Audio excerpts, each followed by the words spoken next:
What up, YouTube? So today is going to be part one of the H series EG hatch, and today I just wanted to show you guys pretty much what this car has.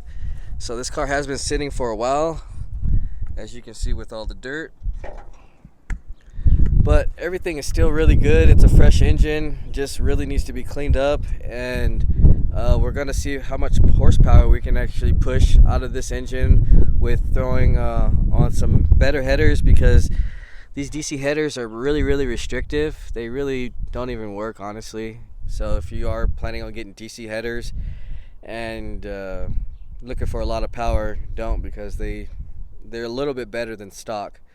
Same with the AEM intake. Good for legal if you get pulled over, but this is an H swap anyway, so if they wanted a bar or FU, they could still do it if they wanted to. But yeah, anyway, so what we're going to be doing with this swap is just getting it ready for Irwindale as well, because everybody wants to go to the track for some reason right now. So everybody's getting their car ready for the track, hopefully this summer. So hopefully my car will be next month maybe, but still got to finish some stuff on this hatchback as well. So anyways, what we're going to be doing on this motor is we're going to be putting the RBC manifold with the B series throttle body. So we're ordering that. We got some PLM headers coming in, and then we got a better intake, I think a 3.5-4 inch intake coming in. And then we're also going to put this car on Honda S300. So these cars usually push maybe about 190 to maybe 200 to the wheels on the dyno and everything. So on this car, we're hoping to push with just a stock JDM long block, the 220 horsepower to the actual wheels. Unfortunately, this is a core transmission, so it's only a one-legger. But right now, we're just, like I said, just trying to get the car back running. Other than that, we're all gonna redo these mounts. I'm gonna probably respray these because they're actually still good. Like I said, the car's just been sitting for a really long time. So pretty much the first thing we do got to do on this car is figure out why it doesn't start. We're having problems with the ignition. So let me see what's actually going on. He's saying that the power basically still stays on when you have the ignition off. So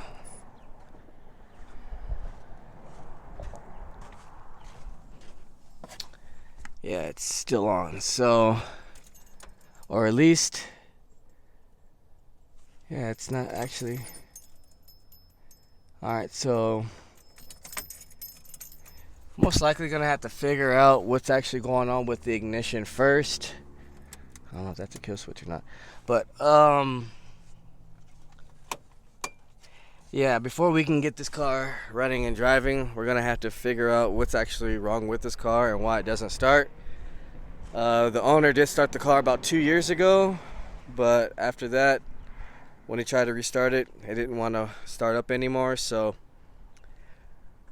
next video, what we're gonna be doing is doing a full diagnosis on this car, and trying to pretty much just get this thing ready to start. And then right now, I'm gonna just do a little slight cleanup, nothing crazy, just kind of want to get this look a little better before we start stripping it apart. And I kind of want to take it out for a drive just to show you guys the difference between now and what we're gonna do. So hopefully with the intake manifold from the RBC, which is a 2006 to 2011 Honda Civic Si, and then with the PLM headers, hopefully it'll relieve some restriction. There's already a really good clutch on here, and I think it's Action. I'm not sure exactly, but it's a good clutch on here, so that's good. The axles are really good on here, so we don't have to worry about that, and pretty much the mounts are good as well. So right now I'm gonna go ahead and just spray it down real fast before we get done with this video, and so for the next video we can actually start getting to diagnose and figure out if it's the fuel pump or electrical, whatever's going on, because the ECU light isn't even coming on at all to check and clear. So yeah, I'm gonna go ahead, start cleaning this thing up, and then we'll come back. Alright, so as you can see, the engine now is a lot more cleaner than it was. This bay was super dirty. It's probably because the car was sitting for almost 10 years realistically, so it's time to refreshen it pretty much. That's why we're doing this series. I don't really usually do H series, but I mean, this motor's only got like 30,000 miles on it, so I mean, why not? And it's a really decent setup. H22s and hatches are actually pretty fast, even with the one-legger on here. So other than that, what you see is just a basic setup. If anybody is interested in like DC headers or AEM intake, let me know, because we're just going to be taking it off to upgrade to the PLM and the SI and 4-inch. And like I said, with the S300 Honda, we're going for at least 220 horsepower, which should be plenty enough power to hopefully break a 12 seconds in the quarter mile. If we don't, then most likely we're going to probably slap a B16 tranny on here, so maybe H2B. And then we'll probably go with like a head package, which should definitely put it in the 12s, like for sure. Maybe 11s on some slicks. So pretty much we're just going to get this car going. Hopefully in the next couple of days or a week or so, we're getting all the parts to come in. And I still got to diagnose this car anyways to see what's actually wrong before we start upgrading anything on it. So stay tuned for that. If you guys have any information about this swap or want to know what's going on with it, just leave it in the comments. The ECU that he's actually running in here, I believe, is